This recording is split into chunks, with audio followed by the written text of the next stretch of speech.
हबीब कहते हैं कि मरीम नवाज अवाम के वोट की दहशत से खौफजदा हो गई हैं। मफरूर बाप की बेटी ने आज शिकस्त तस्लीम कर ली। राना सनाउल्लाह के खिलाफ वारंट पर किसी ने अमल नहीं किया। हमारे लोगों पर यहाँ सुधार भिड़की गोलियां चलाई गई हैं। जबकि साबिक वज़ीर आज़म शाहिद खाकान अब्बासी ने कहा कि इमरान खान को सियासत के लिए लाशें चाहिए।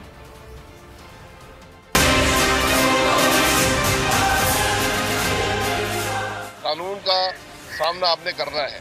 तो आज जब ये हुकूमत ने ऑर्डर जारी नहीं किए, ये नैब ने नहीं किए, ये किसी और इदारे ने नहीं किए, अगर इस मुल्क का साबिक़ा वज़ीर-ए-आज़म नहीं अदालत की परवाह करेगा तो कोई इस मुल्क में कल कोई भी नहीं करेगा। जहां इमरान खान जाते हैं आप मुकदमा बना देते हैं, इमरान खान सांस लेते हैं आप मुकदमा बना देते हैं। अब ये ना हो कि नवाज शरीफ को लंदन के अंदर लस्सी और पाए ना मिले, उसका मुकदमा भी इमरान खान के ऊपर काट दें।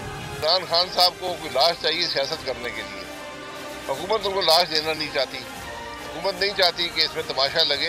ये ख्वाब में भी इमरान खान को गिरफ्तार करने का सोचेंगे ना, ख्वाब में भी इमरान खान को, क्योंकि इमरान खान ने कोई गलत काम नहीं किया, चोरी नहीं की, डाका नहीं मारा, करप्शन नहीं की, तो ख्वाब में भी इनको जो है वो हकीकी आज़ादी के ये मतवाले नजर आएंगे।